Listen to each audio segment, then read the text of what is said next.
నమస్తే సదా వత్సలే మాతృభూమి మిత్రులందరికీ స్వాగతం. ఈరోజు భారతదేశంలో జాతీయవాదులు అవమానం చేస్తూ శామ్ పిట్రోడా అనే వ్యక్తి ముఖ్యంగా దక్షిణ ప్రాంతంలో ఉండే నల్లగా ఉంటారు అని చెప్పడమే కాకుండా ఆఫ్రికన్లతో పోల్చడము, తూర్పు ప్రాంతంలో ఉండే వాళ్ళు చైనీయులతో పోల్చడము, పడమట ప్రాంతంలో అరబులతో పోల్చడము, ఉత్తర ప్రాంతంలో ఉండే తెల్లగా ఉంటారు కాబట్టి విదేశీయులతో పోల్చుతూ ఈ దేశం యొక్క జాతిని కూడా అవమానం చేసేటువంటి పరిస్థితి కాంగ్రెస్ నాయకుడు రాజీవ్ గాంధీ ప్రియమిత్రుడైన సత్యనారాయణ గంగారాం పిట్రోడా శామ్ పిట్రోడా గారు మాట్లాడడం జరిగింది. ఇతను ఎంత దూరం వెళ్ళిపోయాడంటే ఈ దేశం జాతుల సమూహము కాబట్టి ఈ దేశానికి విలువ లేదు అనేటువంటి ఉద్దేశంతో మాట్లాడడం జరిగింది. ఎంత అవమానమైన పరిస్థితి కాంగ్రెస్లు, కమ్యూనిస్టులు, జిహాదిస్టులు మాత్రమే చేస్తారు. అందువల్ల దానివల్లనే వీళ్ళు ఆ మాటలే మాట్లాడుతూ ఈ శామ్ పిట్రోడా వ్యక్తి ఈ దేశాన్ని విడగొట్టేటువంటి పరిస్థితి కలగ చేస్తున్నాడని తెలియజేస్తున్నాం. మిత్రులారా, నా వీడియో నచ్చినట్లయితే లైక్ చేయండి, షేర్ చేయండి, సబ్స్క్రైబ్ చేయండి. హిందూ జాతీయవాదం కోసం చేస్తున్న పోరాటంలో మీరందరూ సహకరించండి. దక్షిణ భారతదేశం వాళ్ళు నల్లగా ఆఫ్రికన్ లాగా ఉంటారంటే స్టాలిన్ ఎక్కడ పోయినాడు? ద్రవిడవాదము అది ఇది మాట్లాడే వ్యక్తి ఈరోజు ఘోరంగా మాట్లాడే వ్యక్తి ఈరోజు పోయి బగ్గమనలేదే అవన్నాడు. ఎందుకంటే వాళ్ళు కాంగ్రెస్ వాళ్ళు అన్నారు కాబట్టి.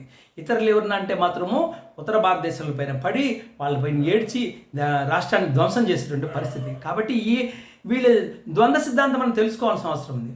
అట్లాగే తూర్పు ప్రాంతంలో చైనా వాళ్ళు లాగా ఉంటారంట, చైనీయులు అంటే అక్కడ ఉండేటువంటి వాతావరణ పరిస్థితి కానీ అక్కడ ఉండేటువంటి శీతోష్ణ స్థితుల కారణంగా వాళ్ళ యొక్క శరీర నిర్మాణం ఏర్పడుతుంది. ఎత్తైన పర్వతాల్లో ఉండేవాళ్ళు సన్నగా పొట్టిగా ఉంటారు, అయితే కొండల ప్రాంతాల్లో ఉండేవాళ్ళు. ఎందుకు? వాళ్ళు ఎక్కువ దూరం ప్రయాణం చేయడానికి, బరువులు మోయడానికి కానీ అనుకూలంగా శరీరం ఉంటుంది.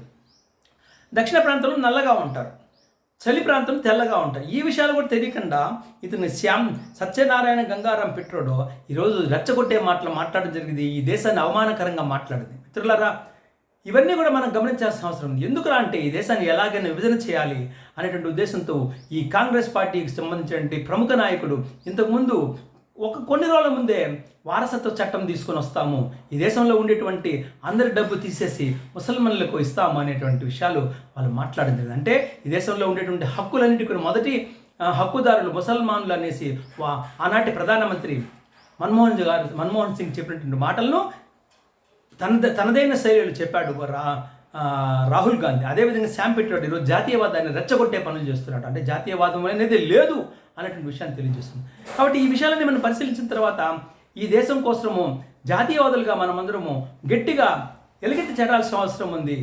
ఈ దేశంలో ఉండేటువంటి ప్రతి ఒక్కరూ కూడా హిందూ ధర్మం పరిరక్షకులే, ఈ దేశ రక్షకులే, తర్వాత అందరూ కూడా హిందువులే అనే విషయాన్ని మనం గట్టిగా ఎలుగెత్తి చేయాల్సిన అవసరం ఉంది. అది తూర్పు కానీ, పడమర కానీ, ఉత్తరం కానీ, దక్షిణం కానీ అందరం భారతీయులమే, ఈ భరతమాత బిడ్డల సంతానమే, భరతమాత సంతానమే అని తెలియజేయాల్సిన అవసరం తెలియజేస్తున్నా.